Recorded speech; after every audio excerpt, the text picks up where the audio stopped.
Let's go ahead, have you start to come to starboard a little bit. Looks like you're try to line up with that contour that you see on high pack.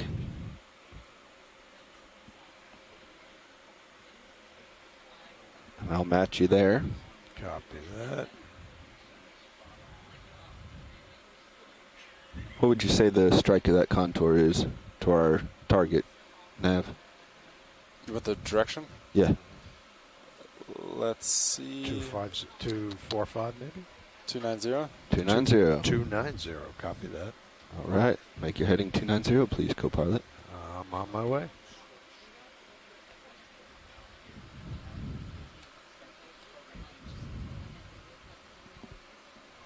Okay, we're losing you on screen now. Okay. Coming around. Oh, 290. Where are you going, co-pilot? Oops. Copy that. I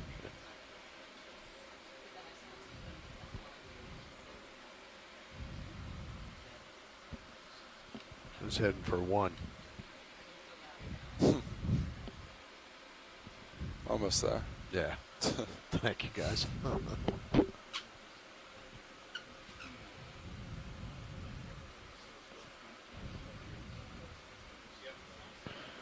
All right. I'm going to center up, and then we'll acquire bottom. Copy that.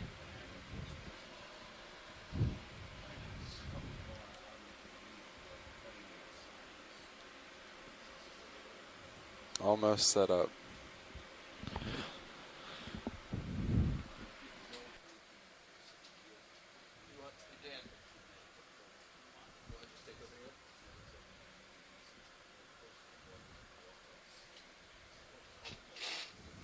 Now put your light bars out.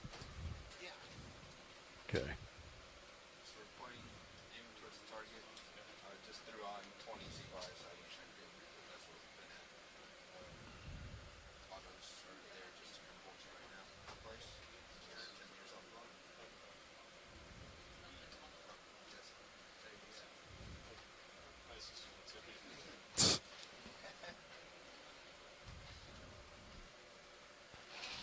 Hey, pilot. Hey, Sean. Don. All right. Pilot. So we're lined up.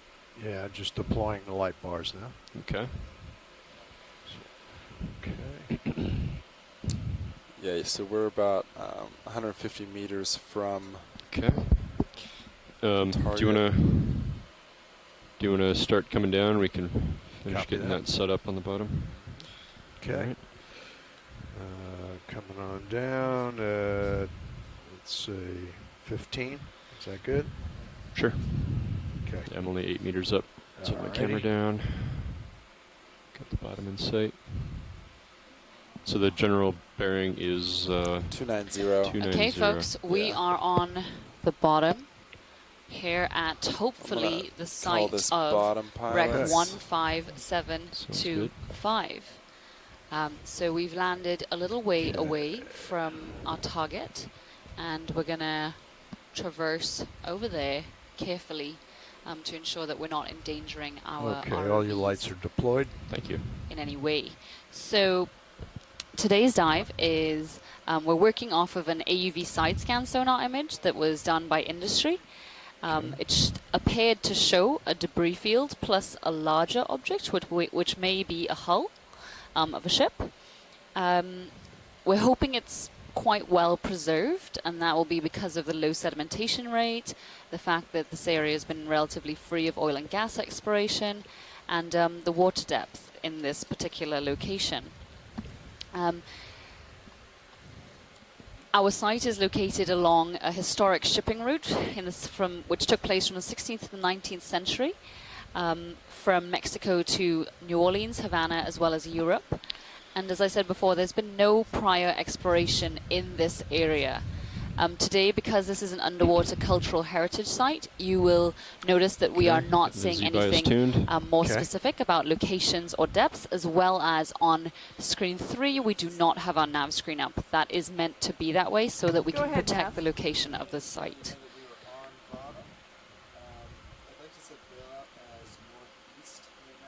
So our plan for the dive is to find the hull, that. if We it's have bailout if it's a hull, northeast, and we are shifting then center of proceed to rotation do to the a A-frame.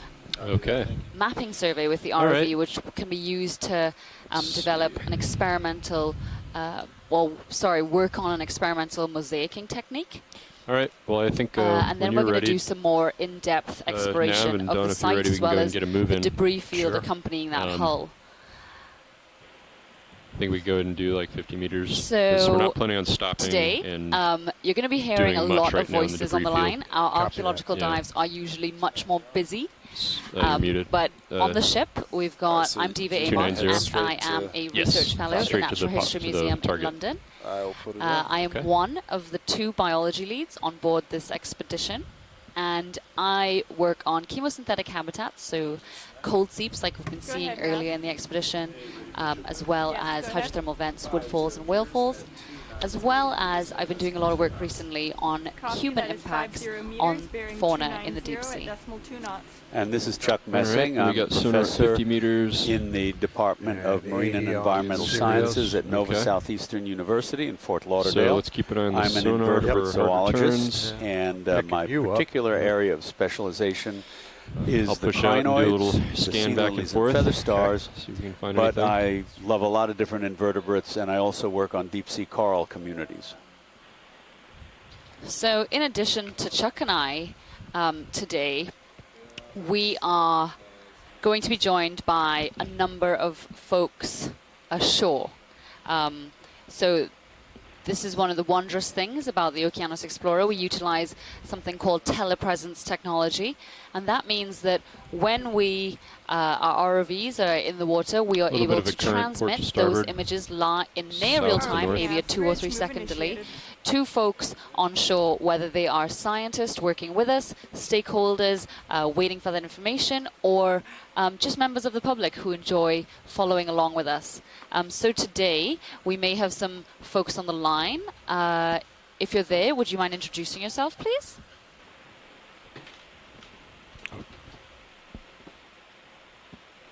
Dan Warren, CNC Scientific. Alicia Caparasso from Bones. Scott Sorsett from the Bureau of Ocean Energy Management.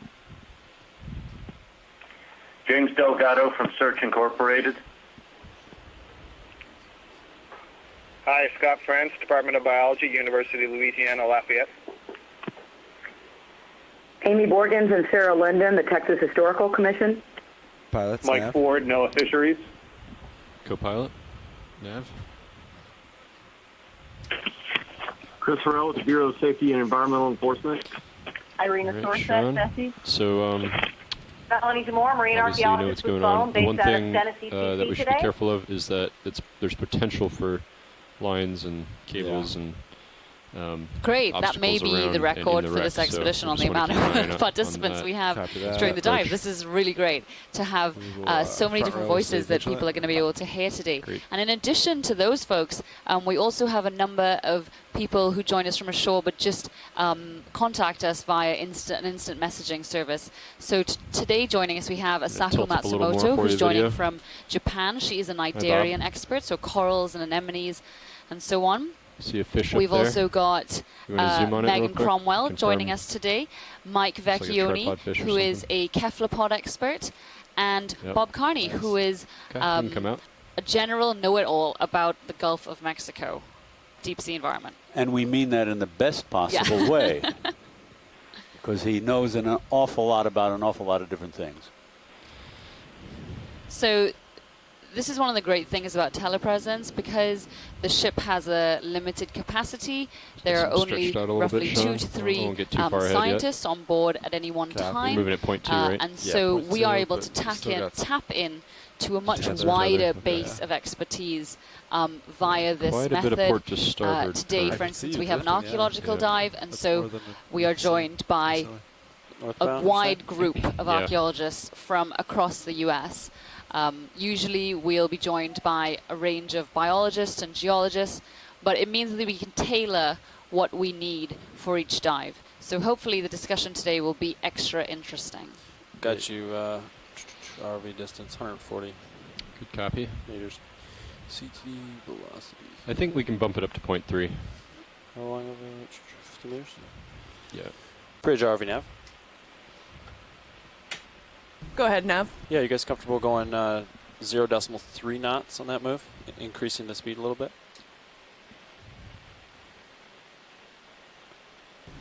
Stand by on that. Stand by. Now they're moving against the current. It's not too bad, but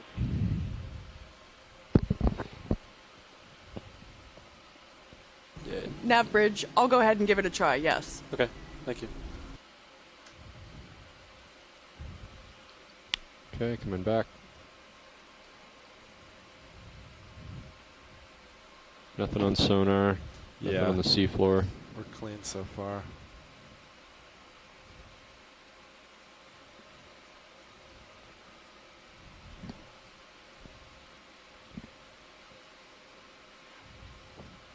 Go ahead.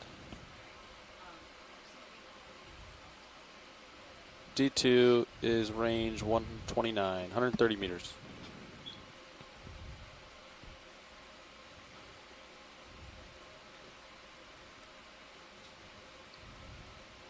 Another fish. Or the same fish, potentially.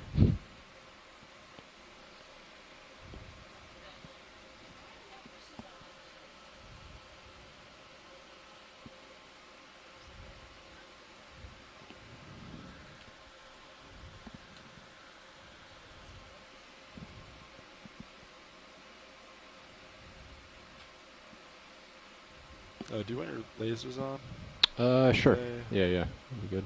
Let's try that out for size. Thanks, Sean. So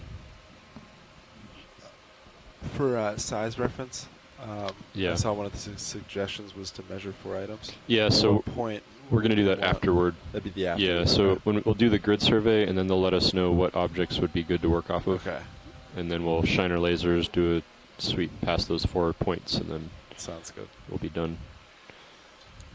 At the same height or same focal length, or? Nav bridge, Go ahead, Bridge. I've increased the speed to 0.3. We still have about 12 meters left in the move. Copy that. Thank you, Bridge. So as we discussed last night, we want to try to maintain constant altitude, but the pilot can do whatever they need to keep altitude and lighting consistent. Okay, looks like you got 12 meters left. Copy that. About 10 meters left for the ship to move. Okay, let's keep it moving. You want another 50? Or Yeah, what? another 50. Bridge, RV Nav. Go ahead. Yeah, can we add another 50 meters to that move, bearing 290?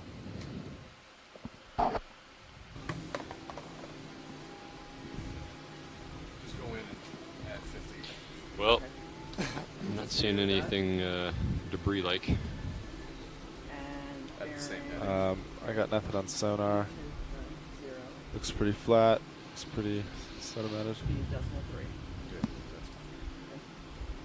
It maintains the speed before you start slowing down. There is always the chance that the debris field actually went to the northwest.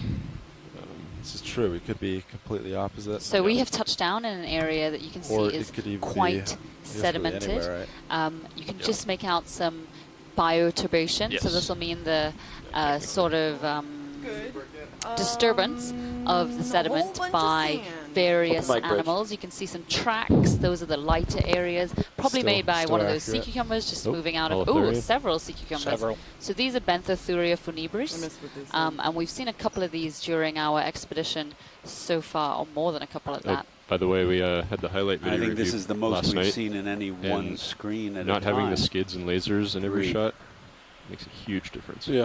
It looked like the But Art did a bioturbation brine is one of pool the most highlight, and it important looked really nice. So some good flying and mechanisms by it all which looks really the nice. You'll have to sediment watch it. remains Yeah, I'm glad I inhabitable. suggested that. It's responsible for injecting and was all- mixing around the nutrients, the oxygen, the just it's all generally Carl's daughter, altering yeah. the chemistry of She's the got some good sediment ideas. to make it, in most cases, a little bit more inhabitable It's for gonna be a organisms. Is that right, genius. Chuck? Yeah, just That's gonna be a natural absolutely right. ROV And pilot. also, as a result of that, you Carl see the Fiedler, differences first in one, color H6. because the darker color over much of the sediment is mostly organic nothing on flocculent sonar. material that is settled from the upper waters, dead phytoplankton and so on.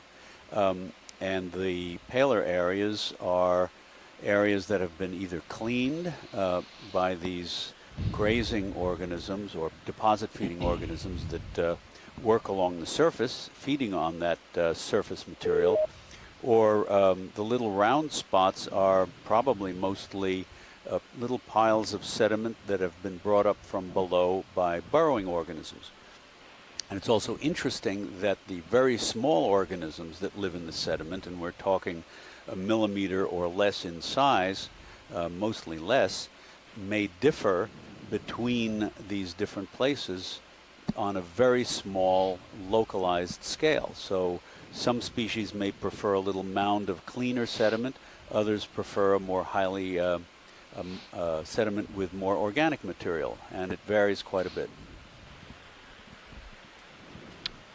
And those small creatures can include tiny copepods, roundworms, foraminiferans, and a whole host of other organisms. You want to do a snap zoom on this one here? That's weird. And that is, Sea looks pen. like a, But it's no, curly. is it a bamboo coral or a sea pen?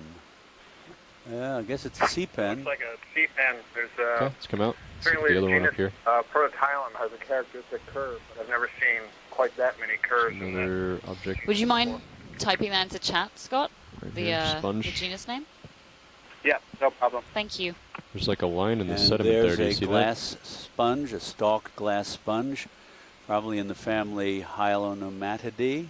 Line is Hyalonematidae. path? Let's come out video. Is one of the Line. genera. It that? needs, As in a path. glass thread because it See builds that? that stalk later in colors. out of Yeah. long I guess silica there's a few of them. glassy Maybe like fibers. Holothurian trail or and in something. that one, Yeah. the stalk is covered by colonial anemones. And it looked like there might be a very small burrowing anemone beyond it. Have we found that having those lower swing arms like all the way down is better for lighting? I think it's good if you have a high altitude, Okay, gotcha. if I remember right. Okay. Still nothing on sonar. Nothing in About view halfway of there. D2. I guess while we have a moment, would be a good opportunity to introduce ourselves. So in the ROV operations side, you've got Dan Rogers sitting as pilot. And to the pilot's left, you have Levi Unima, sitting navigator. To the pilot's right, you have Sean Kennison sitting in the co-pilot spot. Over in the far right, Bob Knott on video. And in the back seat, anyway, doing clipping. And we're all with the Global Foundation for Ocean Exploration, and today is truly a day of exploration as we send the ROV over to this unknown sonar target.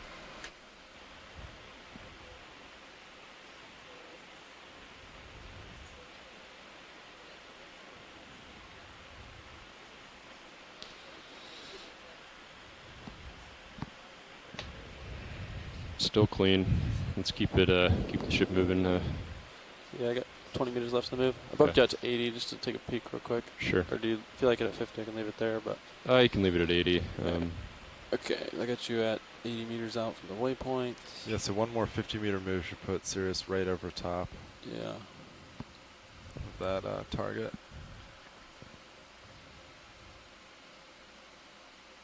Got like maybe 5 meters left in this move. Maybe like 15 meters left to layback. So you want another maybe 40? Sure. Okay. I think that'll be good. We know where your affiliations lie. Still nothing.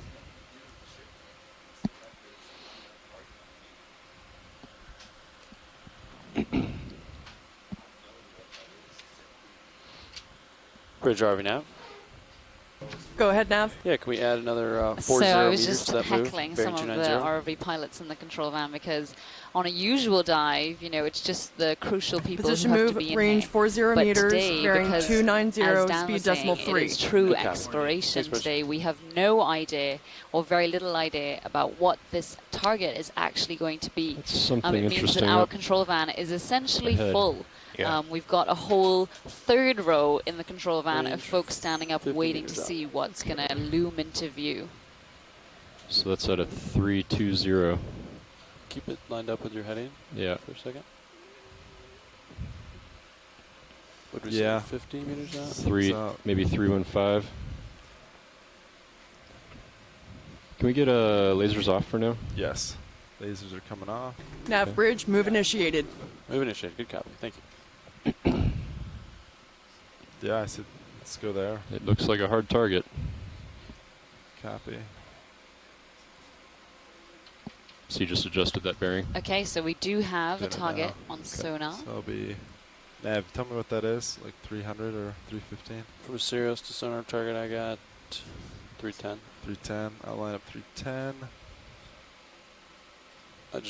I'll have the ship hold position here for a second. Bridge, are we now?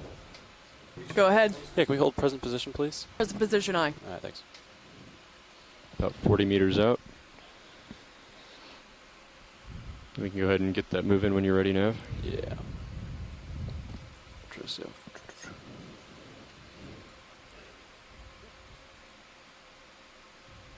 310.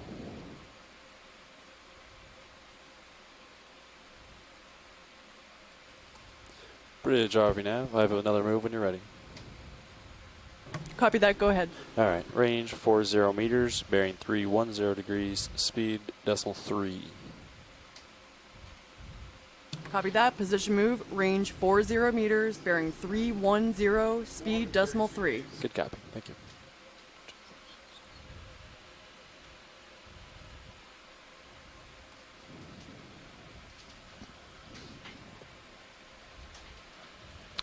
About 30 meters out. I'm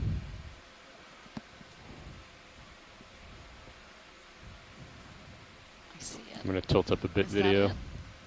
I called that moving for 40 meters, but if you wanted less than that, I can just hold present position on the way. Sure. I think that'll work. Is it Nav still at bridge 0.3? position initiated. Can we, Left. can we go that at 0.2? Sorry. Left center. Or are we, Yeah, Bridge, we'd like the speed actually decimal 2 now. Is that okay? Yep, I'll decrease it to decimal 2. All right, thank you. Yeah, so something's Appreciate definitely coming into view. Ooh.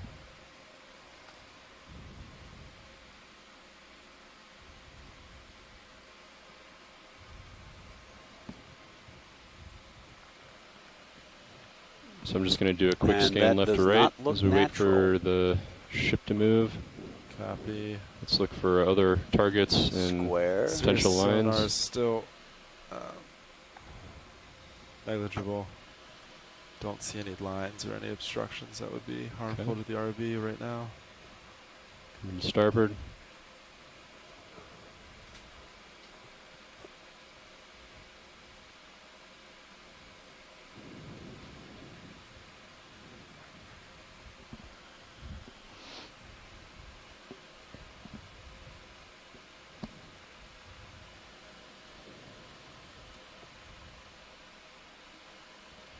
Okay. A few harder turns near the object.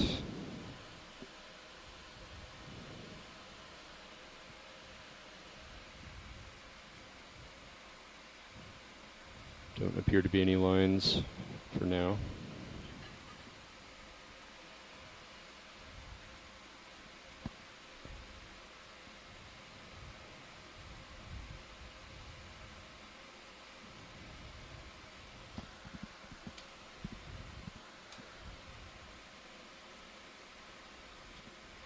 Okay, gonna drive ahead.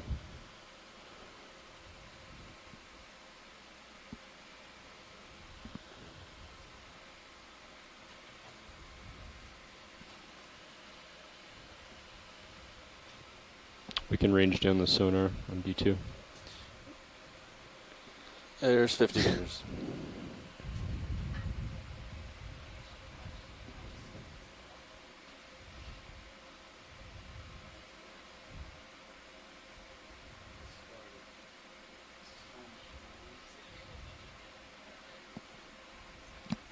Possible line on the middle object just to the left side.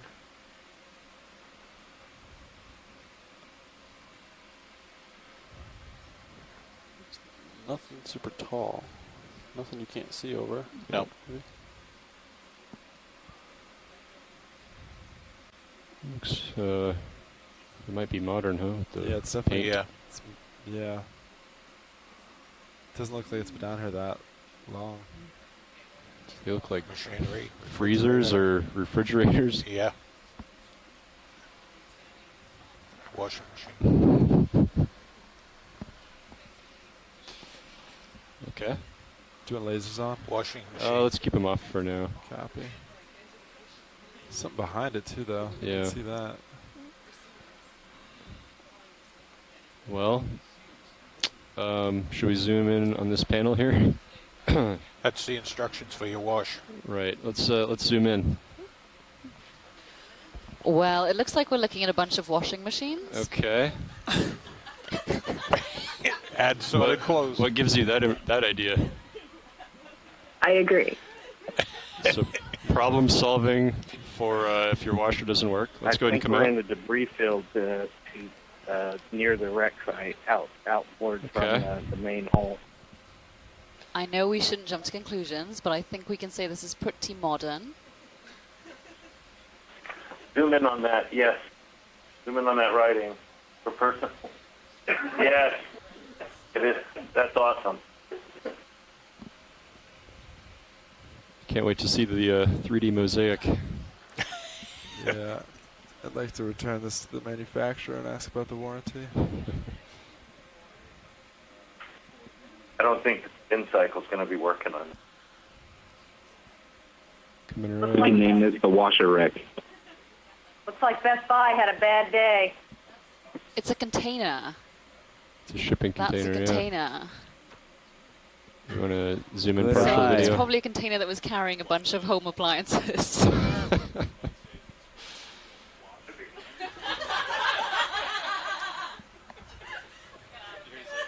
Maybe we can see inside once we get a little closer. Okay, let's come out video. I'm not seeing any lines or anything yet.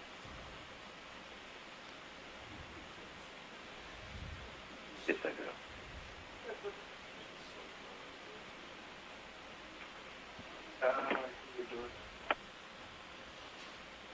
Oh, there's more washing machines. That is, let's make sure we get a good capture of the numbers on this. We should be able to trace these containers. Yeah, because If there's more than one. You want to aren't zoom like in video? a huge I'll number of push in a little containers bit. lost every year at sea? There's the number. Absolutely. There's a large number of them that are lost. Yeah, there we go. The storm events, for the most part. I think it's important to take a look at this and document it. Most people out there probably don't realize how much stuff ends up in the ocean, including modern. And yes, you see here as you're coming around, this container was full of Okay, that let's come out. stuff. Partial. So I'm not sure if you got that number. It was ITLU 733016 and then a box around a 0. I remember folks at Mbari they had a huge study on shipping containers. Let me see if I can Oh, it's a find long one. It's a You can see how 40-foot guy. far far it goes off. in Eagle, the while you're distance looking here. for that, let me just make a note. I saw there was I think it was a bamboo coral growing on the side of the container, a number of barnacles. And for biology, one of the things that's very instructive about wrecks or stuff like this that we can actually date is it gives us some sense of how old the fauna is that's living on it and how quickly they can grow without having to do a lot of I'm going to push in a little bit, I guess. skeleton itself. Well, Yeah, I- that's, sorry, go ahead, Let's Chuck. go ahead and zoom out. That's absolutely right. On one of the appliances We can go ahead and, that was out stop the ship beyond here. the where we first came down, there was a large Hormathiid anemone. And these the barnacles are gooseneck barnacles Can zoom in past the probably in the skids. family Scalpellidae, and they get quite large. They can be 5, 6 inches, 4, 5, 6 inches long from top to bottom. And it appears that this container was not full either. It was only about, if you include the 4 that were strewn on the outside, it's perhaps less than half full or close to half full. You can zoom past the skid video. Hit the sediment pretty hard. So now Oh, this is also a great example of why we do these explorations, because the acoustic data we had for this site was very distinctive and told other wreck sites we had seen. So now we have another baseline of information to help us in future analysis of this type of acoustic data.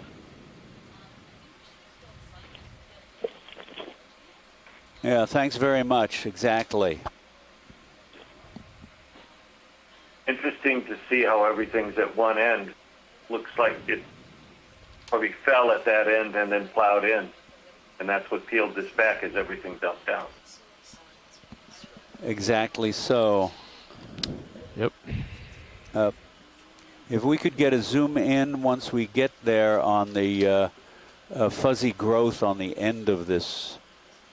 Sure. I'm gonna come over the top of it. Or here. along the. There's more debris out there. The collapsed edge of the roof there. So that back side, all the contents looks like must there's have spilled more out, in and the that's the debris distance field. there. Yeah. So this study, which was done by folks at the Monterey Bay Aquarium Research Institute in 2011, it was published in 2014. They studied just one container that they'd found off, in the Monterey Bay Canyon area, and they found that it had corroded very little in the 7 years since it had Nav sank, bridge, and move that was complete. apparently because Move of the complete. near Thanks, Rich. freezing water and the low oxygen concentrations in that specific area. And as expected, of course, the hard surface of the container acted as this little, island of life in the deep sea. The hard substrate provided a place of attachment for many animals that require that, which wouldn't usually be able to find that in these areas of soft sediment. So in the Pacific, where this study was done, they were able to see such animals as serpulid tube worms, or serpulid polychaetes, scallops, snails, and tunicates. Yeah. And of course, these are animals, as I just said, which require hard surfaces and were not found in the surrounding areas. And I suspect we'll see something similar here. They also remark that. A couple of things. Sorry, go ahead. Teddy looks okay to you, right? Yeah. A couple things to look for here. I think what's going to be important is we're actually looking here at the bottom of this container, is to take a close look at the end. In particular, there's going to be other markings which are going to be diagnostic and help us figure out whose this is. The other thing to consider is that we should, a question for the BOEM folks, do you want to map this and test out your the technology? This is Melanie. Actually, I think that's a great idea to go ahead and test and refine this methodology. I mean, even though it's not archaeological, it's still an opportunity to test the 3D photogrammetry using the ROV. So, hey guys, at least take a crack at it. it's Brian. I'd much rather find us a pretty coral site or something else if we're going to spend the time mapping it. We certainly should experiment with the mapping better at another site, but I'd rather do it on something that's relevant to a different group of researchers, I think.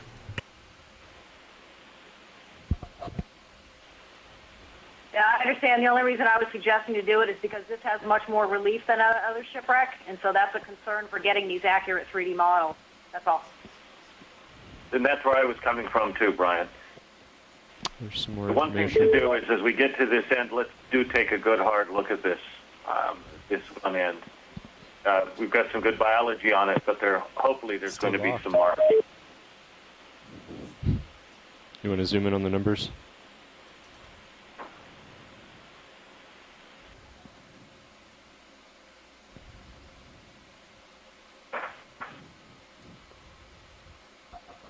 So for anybody out there that's watching this, a couple of points about these containers. This is a technology that is only coming up on 60 years of age. Containerization started with the first purpose-built container ship that was launched in the 1950s. The first real voyage took place in 1958, and with that, containerization took off. Originally, these containers with a tonnage equivalent unit were small, but what they ultimately grew to were much larger. You're talking real quiet. So what you have here are containers that range from the initial 10 to 20 to 40 TEU units. Yes. You get a TEU unit, like a 40 TEU, you're looking at a pretty fair-sized container. The hard target and the we have, beauty of yeah. these, as you see, You is wanna that zoom they're in on these, uniform and universal. creatures? They travel the world. Yeah. They can be taken stacked off of the deck of a ship And or into a co-pilot hold and just put pointed onto the out back that of a rail we car, were anticipating about a onto the back of 40-foot a long semi, target, and this that is a 40-foot intermodal container. So point of transfer, an intermodal So we're on the money. yes. and trade using containers has revolutionized the shipping industry. It means that ships no longer spend a large amount of time in port. It means that a very highly specialized crew on both the ships and on the dock load and unload them, and 90% of the world's goods move by water on containers like these, then to be offloaded and taken to your hometown on a truck or via a train. That's a great explanation. Good look at that blue should we push zone. out and see what the That blue debris field decal looks too. like? Yeah. Can we take a zoom in, pilot, on the blue decal there? Sure. Thank you. And the little tree-like organisms growing all over the edges and the surface here.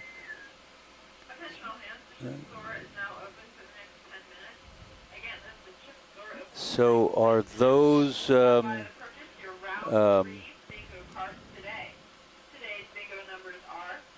hang on.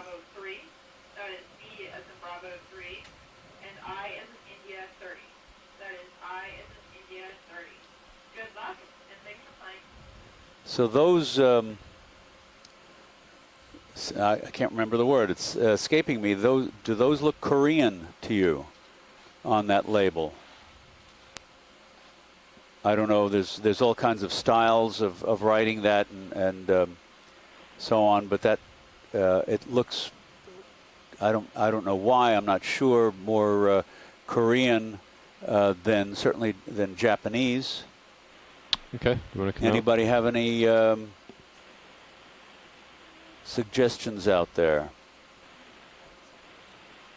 No, she says, Asako says it's Japanese. Okay. Oh, no, it's Japanese, she says. So we've got an origin for that decal. The hydroids that are growing along the edges there are colonial, distant relatives of corals. And they're quite opportunistic. Many species are among the first things to come in and colonize new substrates. What this thing made when it came.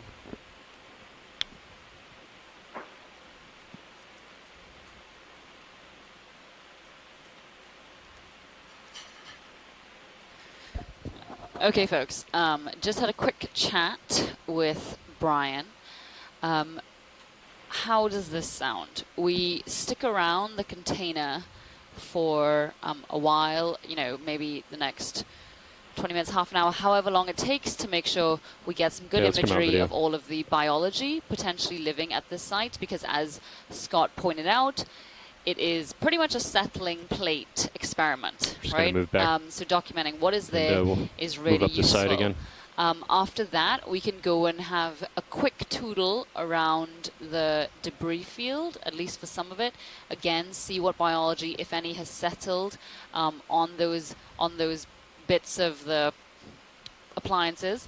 And then after that, we've looked at the backscatter, we've looked at the bathymetry in the area, and it's pretty much just appearing to be sediment, flat sediment everywhere. So after that, we lift off into the water column and run through as many transects as possible. Given the amount of time we have in today's dive, that will probably be 900, 800, 700, 600, 500, 400, 300, which is a dream come true, I'm guessing, for the midwater biologist to show. Comments, questions, thoughts? Okay, how are we looking, Sean? Good. Tether's in good shape. Okay, I'm going to come down a little bit. That sounds fine. The only thing that I think would be worthwhile doing as well for the biologists is as much continuing to try to capture what we have. There's generic writing on these containers, but there may be also this specific stuff like those numbers. Identifying whose this is and when it went down, I think, will be of value to the biologists. My apologies. As well as for those of us in the archaeology community in terms of ongoing site processes and how do these things deteriorate. No, completely. My apologies. That was meant to be in the plan for surveying this a little bit more in depth. So yes, looking for biology as well as looking at the degradation of the container as well as any potential identification markings as well. Any other comments? I'm gonna push in a little bit, Sean. The only other question is just based on the sonar, does it look as if we have more scatter of containers? All right, we can get lasers on. It's likely that there's going to be more than one container. Let me ask the pilot, but from what we can see, no, actually we did discuss zoom in this on this already. biology? From what we can see, this is the largest piece of debris in the area. There do not appear to be any other containers in the area. And that is the pale stoloniferan encrusting octocoral that you see, all of those tall white polyps. We collected one of those a few days ago. There's the brown hydroid as well. And we're not sure if this is telestula or perhaps a new species, if I recall correctly. So, folks ashore, how does that sound?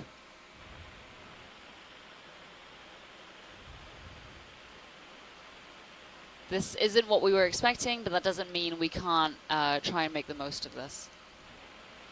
And Asako is searching for the company logo, see if she can find out which company it is. Okay, okay, again, folks ashore, does this plan sound good? Yeah, thank you. The important thing as well, and I think a message for everybody out there too, is coming back to this question of when we explore, we find all sorts of things, and in some cases it's modern, and this is a reminder not only of how important the oceans are as a means of transport. As I said, 90% of the goods we use as consumers on this planet are carried in containers like this. Right. And they do go overboard, and they are lost in a variety of circumstances and sit down there. It's a reminder as well that the ocean is it's fragile as well, and modern trash is very much a problem. I mean, those were two extremely important points that cannot be reiterated enough. And I think also this is just to add to that, this is a great example of sort of where life finds a way. You know, this container is not really getting a second life, but it's providing a home for multiple animals, and it's important to document that, even though this is not natural in any way. So if that plan sounds okay with everyone, then we're going to proceed to just get some really good zooms in the area on various markings as well as various animals, and take a couple of looks in the debris field, and then it's up to the midwater. And Asako has mentioned that the top of the line of those symbols that we saw on the end of the container says Japanese nation, and there's a kanji character as well, and she thinks the character is the symbol of the company, and she's going to be looking for that. So this is one of the great things, again, about telepresence. Here we are, we're joined today by Asako Matsumoto, a Japanese marine scientist, and having that expertise, even though this isn't necessarily a strictly biological dive. A little bit. Here we are using her expertise in a completely different way, and without her being on this dive with us, we would be a lot less knowledgeable about what we were looking at.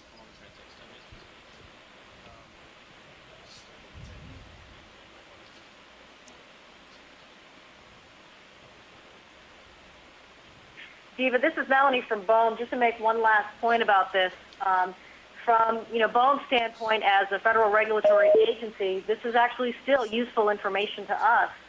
Even though this is not archaeological and there's no need for us to put an archaeological avoidance on this area, it still remains a shallow hazard for industry. So certainly they would not want to install their pipelines across this shipping container. or deploy any anchors in this area. So even if it's not archaeological, it is still useful information to us from a management standpoint. Of course, see any and thank you markings on so the much for inside. making that point. That's really important. So I have a question. Are there, obviously we are at the Zoom washing whims machine. of weather in a lot of ways, but are there any kinds of, Hold there. are people required to report lost containers, like shipping companies required to report lost containers? Is there any kind of like penalty system? I don't know, I'm just trying to understand what the repercussions of something like this happening, which do appear to be very frequent occurrences. What are those? On that one, at least in U.S. left waters. side, lower left of the unit. Left side, lower left. Oh, I see it. Yeah. Okay, you want to zoom in on that?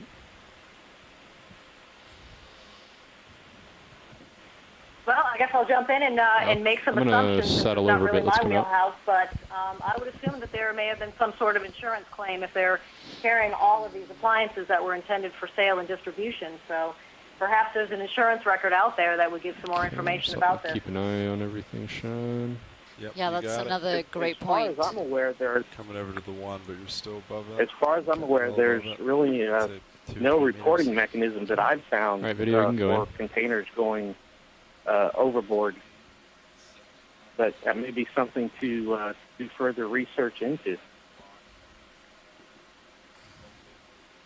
And we can see here some corrosion on these washing machines, and I guess that would be, you know, similar to what would name, happen at clothes a more washer. recent date. wreck, correct? RCA, RCA. Appliance Park, Louisville, Kentucky.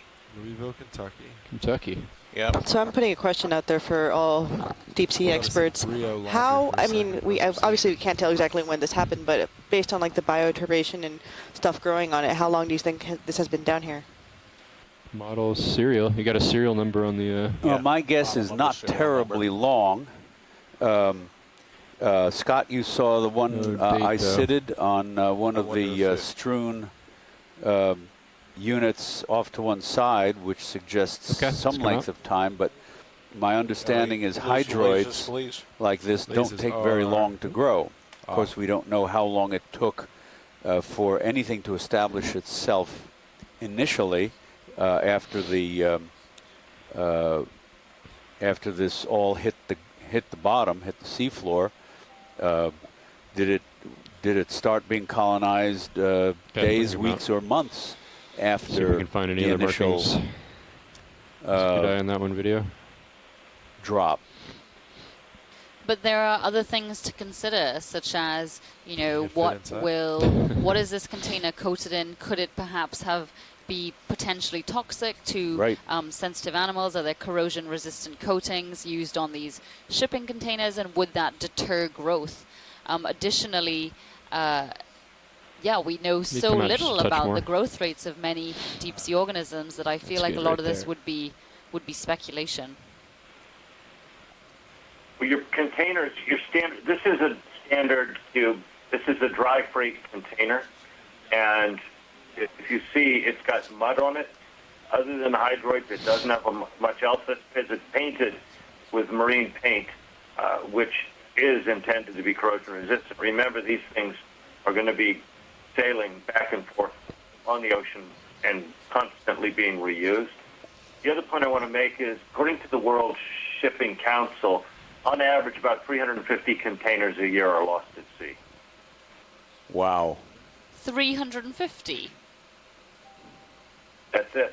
I thought there would have been way more, actually. Considering how many containers are shipped, I'm surprised by how low that number is.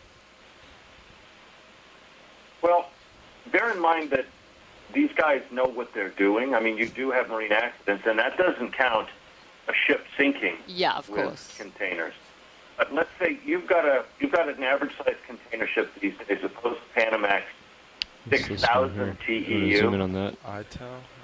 Seen a label on the 8,000 right too. TEU Look at. ship.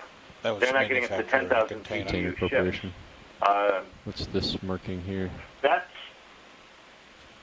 just, these guys, they stack them carefully. You can see as we're going around, you can see where these lock into one another and pin in. So you stack them, and they're stacked high, but they're battened down. These guys are built to take a It says built Veritas. to get the stress and Veritas. strain and to be at sea.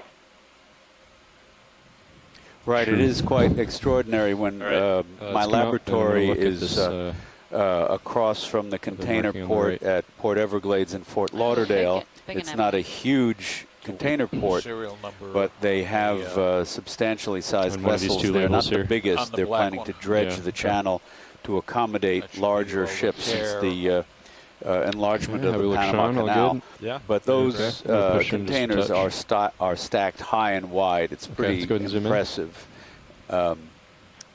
when you see these go by. Right. So ITEL Corporation, the name we just passed, they're the biggest leaser of containers around the world. So this is something that somebody has leased. You're going to see the manufacturer's plate coming up here as well.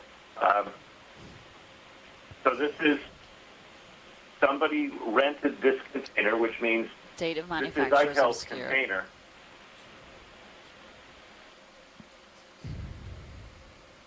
Date manufacturer to see it. Yeah.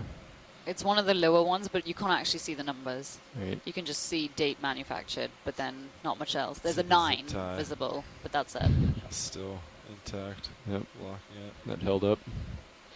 Strong zip tie. Going back to the question about how long this has been down there, we know it was detected on the industry survey in 2015. So Come out. I'm going to look at this other one on the it's lower probably right. been down there. Well, it's been down there at least since then, and That's it. You can but hold it's there. hard telling how long it was setting out there before we surveyed over it.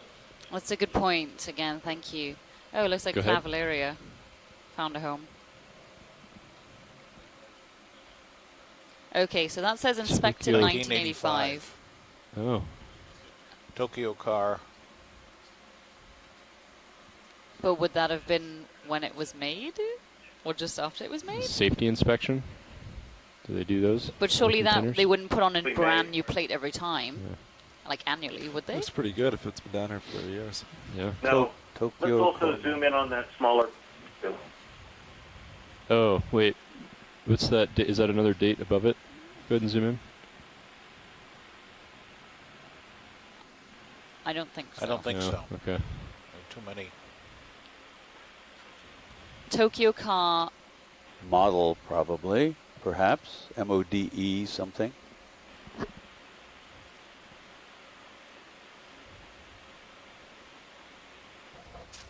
Okay. Tokyo car model. Something AA-117 something. Do you know what the CTJ stands for?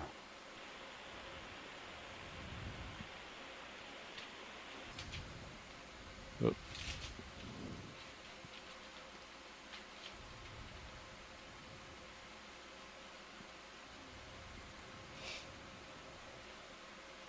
Okay, let's come out.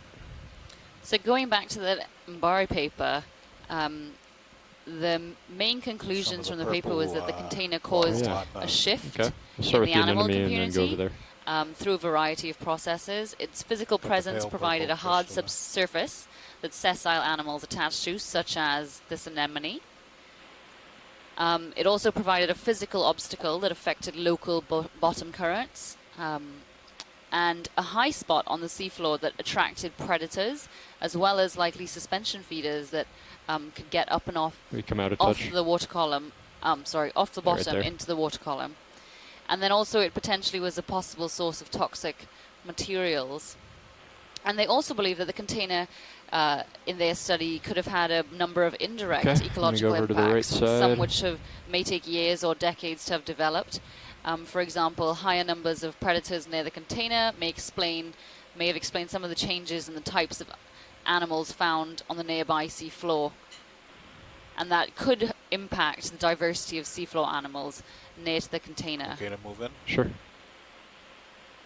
I've got a chat comment from Jim Masterson, who says, information from the World Shipping Council estimates that for the combined 9-year period from 2008 to 2016, on average, There were 568 containers lost at sea each year, not counting catastrophic events, and 1,582 containers total lost at sea each year if you include catastrophic events. So on average, 64% of containers lost during this period were attributed to a catastrophic event. And Sacco mentions that because that's just a single character in that blue decal, there are too many possibilities for its meaning. So the researchers on the Mbari paper also suggested that, you know, by comparing their container and potentially this container we're looking at here, the corrosion rates and so on with deep sea shipwrecks such as the Titanic, the researchers hypothesized that lost containers could take hundreds of years to fully degrade in the deep ocean, if not more. Who's that guy?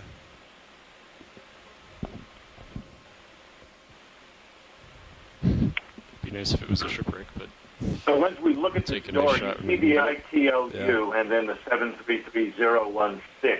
Those are ISO standard markings, and what those are is that's the owner code, the product group code, and the registration number, and then what's in the box is the check digit. So this container can be precisely tracked. ITEL will know exactly when it was built, who they leased it to, and who lost it. ITEL is a San Francisco-based company. That in a second. Yeah, that would be really useful, and I'd be interested to know You want to zoom in the on that white story, object there? essentially, of this container. I think it can be found. Looks like a bit of trash there. Yeah. Aluminum. Okay, we can zoom out. Yeah, I guess we're going to finish up surveying the container, maybe survey parts of the debris field, and then come up for midwater transects. Is that correct? Yeah. So are we satisfied really then with the container? Something high relief on the I'm going to spin seafloor. back around. Do you think it'll continue to act turn and, out. and even increase? Folks ashore, are we satisfied with that look at the container? And we're going to move into the debris field now, if that's okay with all of you. My mom looked at the serial number. It was made in 2002. The container? The washers. Oh, the washers. If we get a chance to look at the initial containers, Scott France said that there was a bamboo coral growing on it. I don't think we got a decent image of that as we came in. So that would be helpful if we make the rounds of this. Watch lead, Nav. Go ahead, Nav. My mother owns a laundromat, and she looked up the serial number for these machines. It says that manufactured 2002. That's awesome. Yeah. Just so happens that she runs a laundromat, so yeah, it works out. So, folks ashore, did you just hear what the navigator said? Would you mind saying that on OKEX? Yes. My mother owns a laundromat, and she looked up the serial number to these machines, and they were manufactured in 2002. That's pretty great. This is Unima for the win. Yeah. Well, that gives us one time mark. You want to zoom in? At least we know, yeah, it can't be. This is not going to be any earlier than 2002. Yeah, so it's at least 15 years old. Sorry, at maximum 15 years old.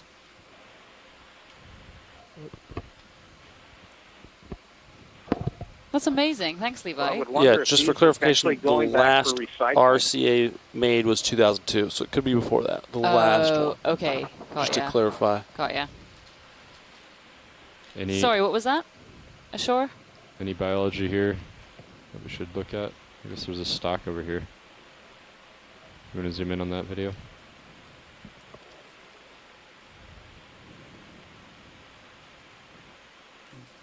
Gooseneck barnacles among the hydroids. Oh, that's not a stock, it's a cable.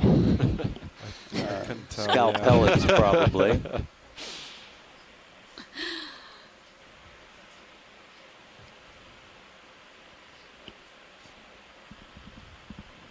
Thank you for that. Okay, we can come out. All right, should we get a ship move in then? Maybe just down the length of the container. Yeah, I can see stuff. Maybe like 300.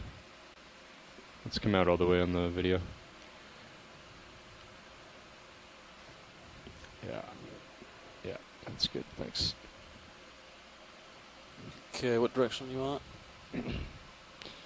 Like 3. What do you think? Like 310 or something like that, Sean? I see items dead ahead at 300.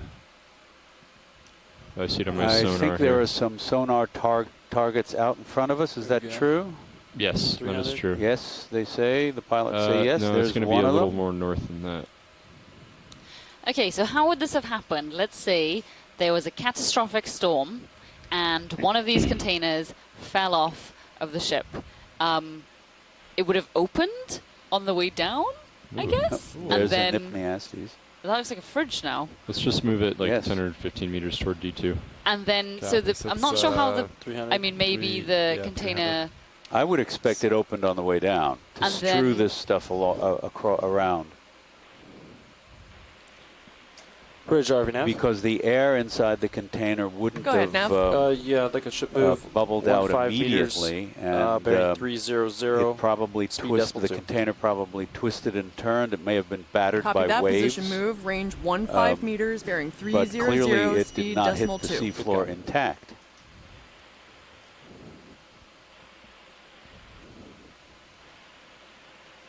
I won't get too much They're further, built Sean. to be watertight, but not entirely waterproof. Ah. Some people may remember that Robert Redford movie of a few years back in which he's sailing solo around the world and strikes a partially submerged container. oh yeah. Entirely possible, as you're saying, that this thing was at It's a some refrigerator, time. huh? You want to zoom in? If you look at the damage along that one Looks like side, a freezer those in the back. slits Yep. there Chest could freezer. be stress from it hitting the bottom, but it could also indicate that there was some type of a collision, though I don't see a lot of scraping.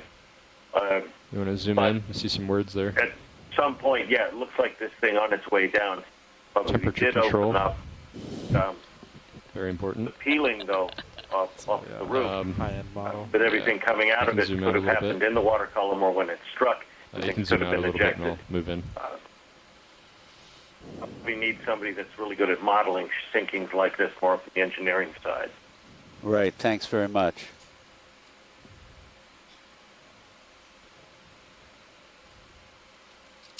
And it's interesting, Nav considering bridge, how move much initiated. life we see on rocks, for instance. Move initiated. Thanks, Bridge.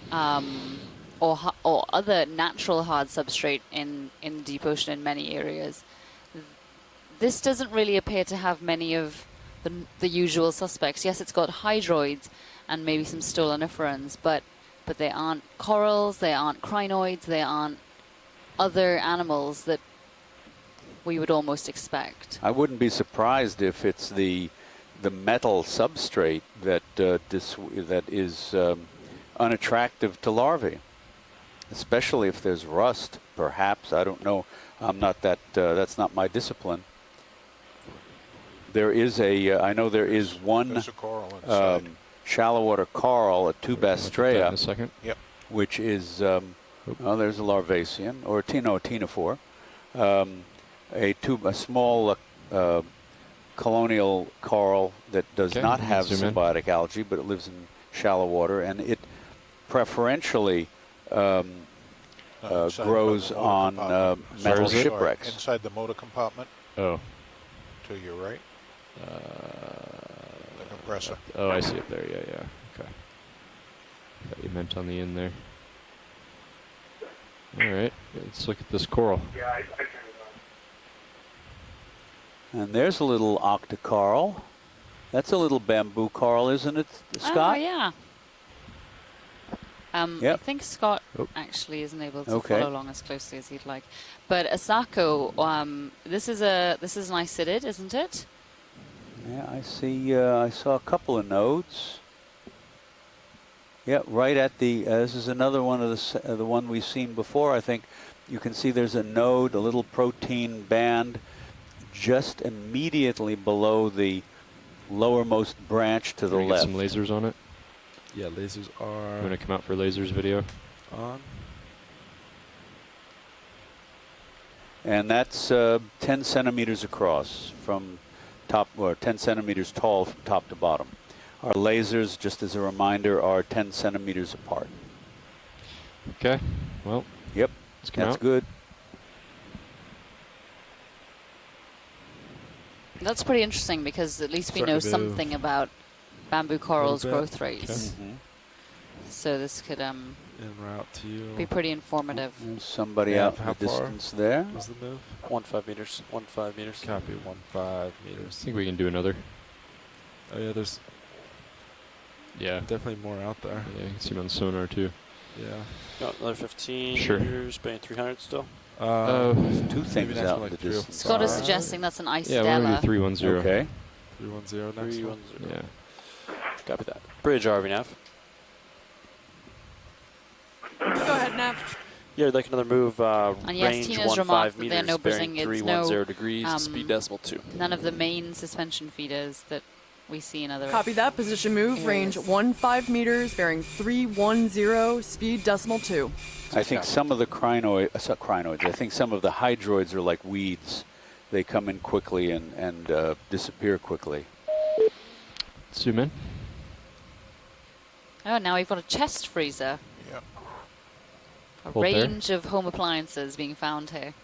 And you see how those colonies You can kill all tend to lasers. cluster along the lasers edges are- Let's get some where beauty shots. the flow, Got the it. current Nav along bridge, the bottom move would be initiated. intensified Copy. as it Thank you, goes bridge. around the appliance. They're mostly concentrated there. And there is Set a GE on the a certain logo. amount of The sediment black accumulation to on left, the rim black here. sticker to the left on the cover. On the lid. You want to zoom in?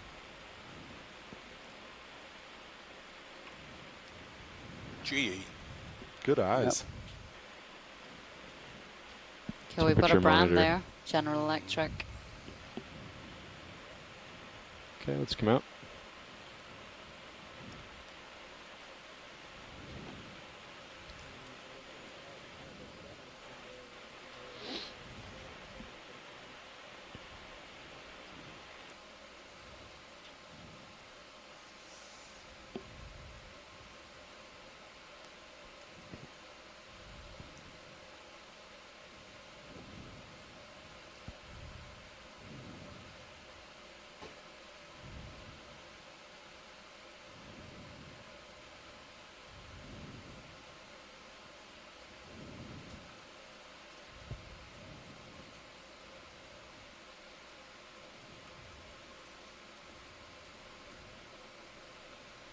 No other identifying markings.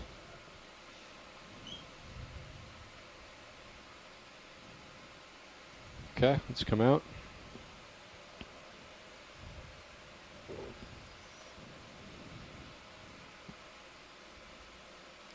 You might be able to reach the next one. Okay. Yeah, I'm seeing a lot of sonar targets out there. Yeah. Up to 50 meters away.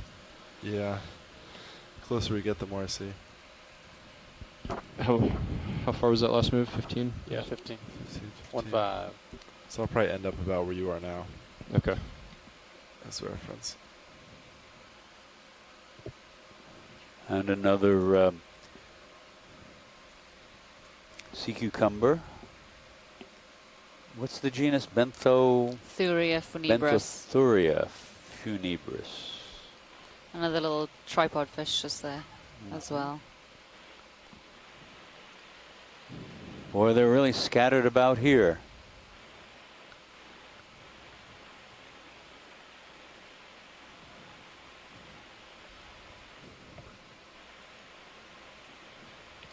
So it seems that that sonar image was north up. The debris field is going to the northwest.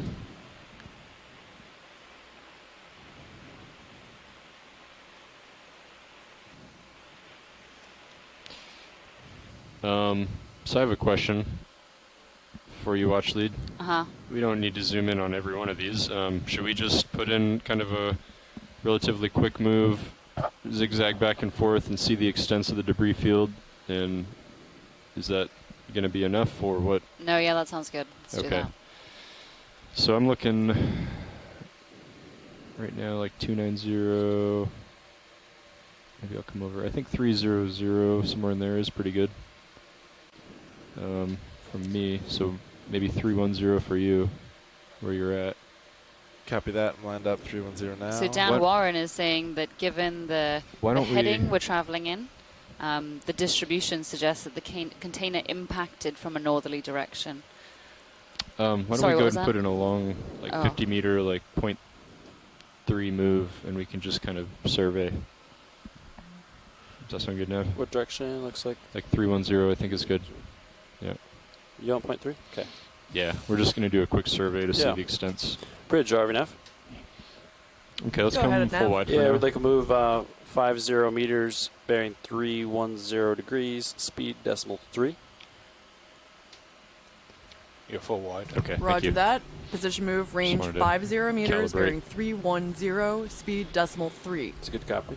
I'm going to come up a little bit, and I'll just kind of go back and forth as we're moving. Copy. See the extents.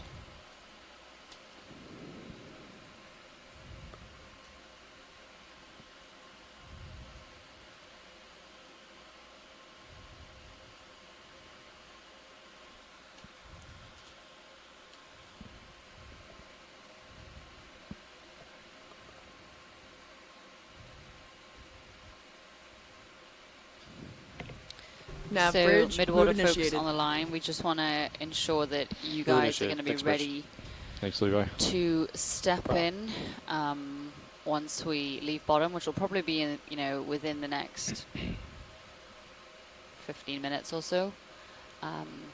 We're going to take a little while to get up to 900 meters, but then we should be straight into our transects. Okay, Diva, thank you. This is Mike Ford. Great. Do you want to kind of drop targets on the extents? Yeah. High pack?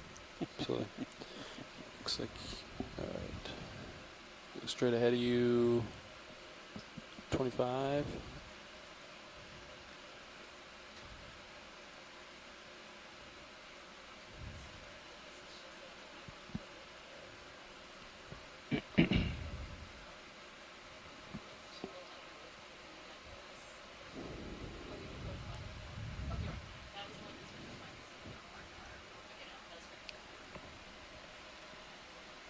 Oh, if we could have a look at this one, just because it looks like it's got some you want to turn your head a extensive touch? colonies on it.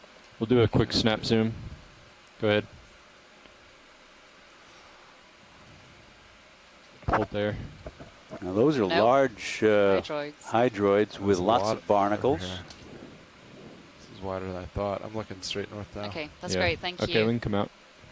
Thanks, you video. Can see it goes all straight north, back. Yeah. Wow, it must have. It must have been full. It must have broke. Yeah. Pretty high then. Yeah. Yeah, I wonder if it like broke on the ship and like. Yeah. Yeah.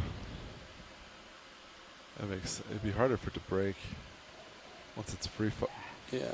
Right. Falling Maybe in we'll the hit water. the surface of the water. Okay, I'm gonna come back to you, Sean. Yeah.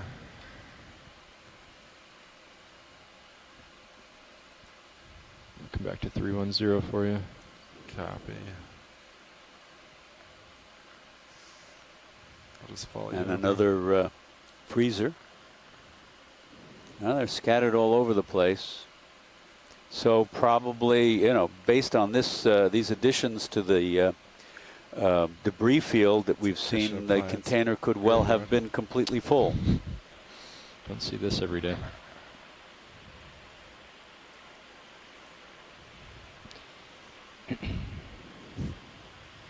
It's almost like a treasure chest. So for the folks on shore, our navigator is dropping targets on our navigation software to estimate the extents of the debris field as we move along. Okay, looks like you're looking 30 meters out, find a starboard. You can see a little bit of stuff on sonar there. Straight 30 meters ahead, out. I saw it. Yeah. There's a cover and then a box. Another box. So while this is quite informative and will likely be used by some of the regulatory agencies to you know, put this site aside as an area that potentially could be of hazard, it is still quite sad that we are, I guess we can talk about the depth now, at a depth of 1,565 meters in the Gulf of Mexico. And while this, you know, you think of the deep sea as a fairly untouched place, but this is just a reminder that it really is not, even though we are hundreds of miles away, or at least 1.5 kilometers away, we still do manage to have an impact on this very maybe further alien Wow, it's going out at area least 50 and meters. ecosystem. More. And if you look at the Sirius view, I guess it's going to be about 150 meters. So that's quite interesting. Oh, yeah. There's a big coral sonar on that imagery piece had of rock indicated. there, but there are no corals So from on the the container to metal that objects last we've target, been I got studying. 100 meters. Can you take a look down at that coral for I us? think we passed way over Which it. one? We did. Sorry, we passed way over it. Oh, okay. Don't worry. Looked like either a bamboo or a chrysogorgiid.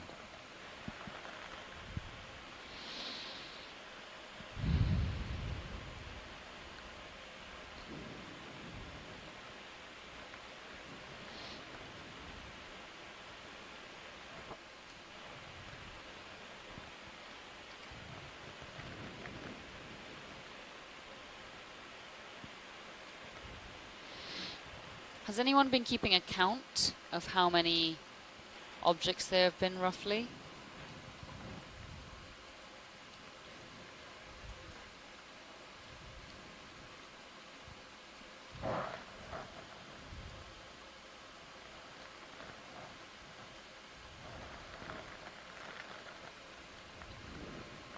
It's interesting because the footprint of this one container is quite Substantial, large. Yeah. yes.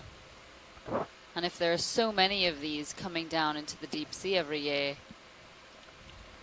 that's potentially quite a lot of surface area being impacted.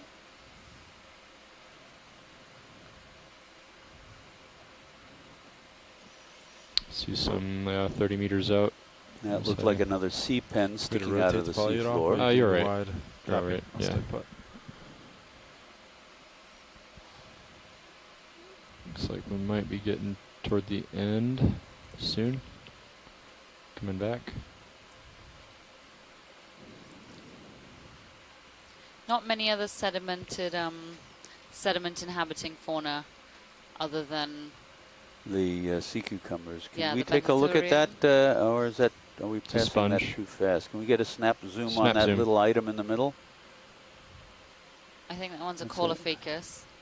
A glass sponge, stalked glass sponge with colonial anemones on its stalk. Thank you. Okay, we can come out. And there's I one gotta of push like forward. Let's come out video. one of 5 Full wide. species perhaps we've seen inhabiting the Nav sedimented bridge, move areas. complete. Move complete. Thanks, Bridge. Did you guys copy that? Yeah. Yeah, move complete. Yeah, that one's way out there. Seeing, there's a big target out there. That's my starboard.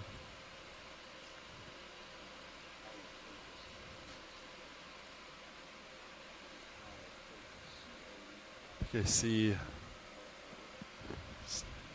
wow.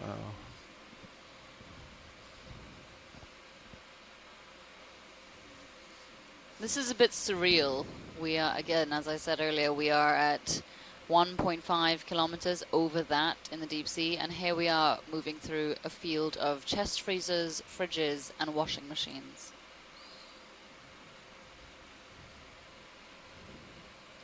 Do you want to do a snap zoom on that creature?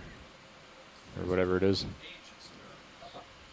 There's a, oh, look at that. That's interesting. Do you want me to turn it off? Sure. Copy. What has that got? So it looks Oh, like that's sargassum. that's been caught around the Yes. stalk of that sponge. And very large, a different species of zoanthid, I think. Big yellow ones on the stalk of that sponge. Very good. Okay, we can zoom out.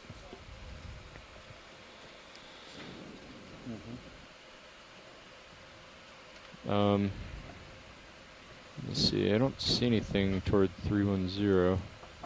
Looks like it kind of curves to the north and northeast a bit, right? So I see there's that item there. Yeah. Past it, yeah. I can't see anything. I think it's that one there. Yeah. Yeah. One more. There's one more past that? Oh, Yep. Beyond the one that's in the background right now? Oh, no. Oh, okay. Oh, okay. Yeah, that's the one on sonar, 25 meters from here. I see that. Okay. I don't see. And then it looks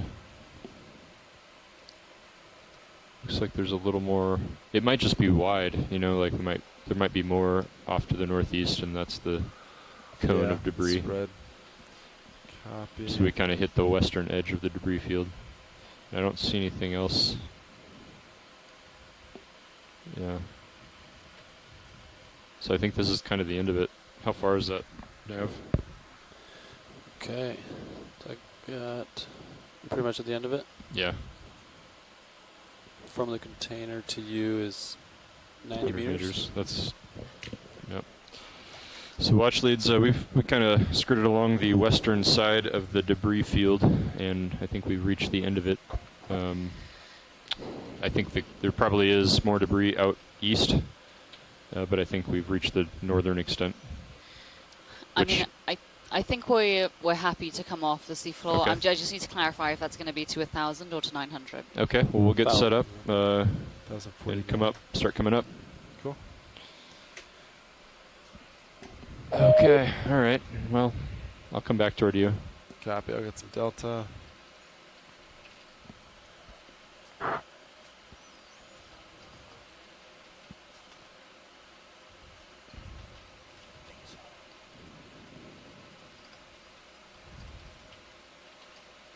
Then if I turn to port, you turn starboard, that should fix us. Okay. Alright, that's a delta 20. A little Okay. over.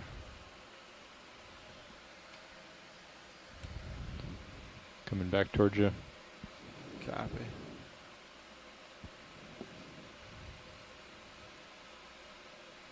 Actually, do you want to get the swing arms in? Sure. While I get in formation.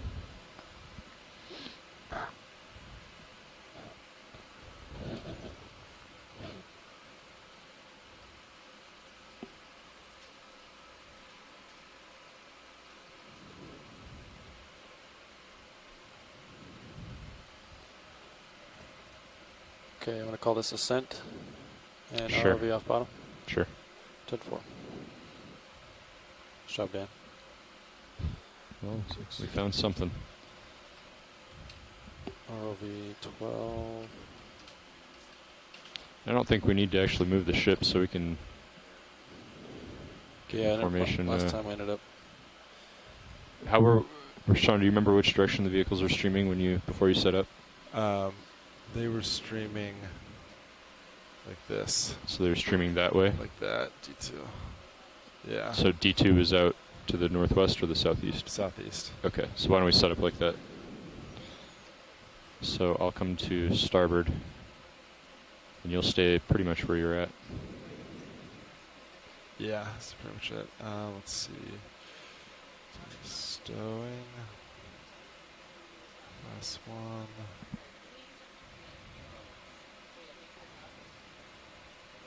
Alright. Lights are in.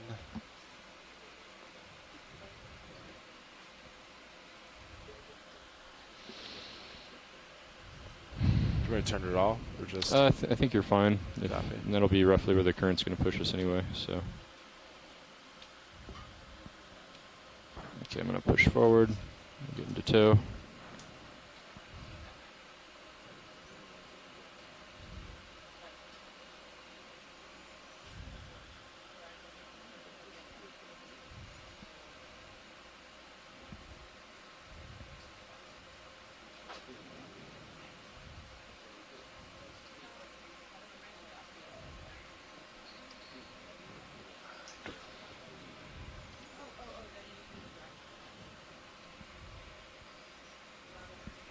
Alright, I lost you. You're all the way back. I see my fisheye. Okay, coming up.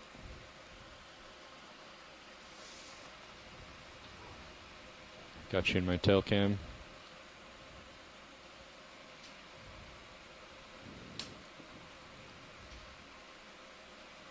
All right. See I'm the gonna light pool. Come out of auto heading. Sounds good.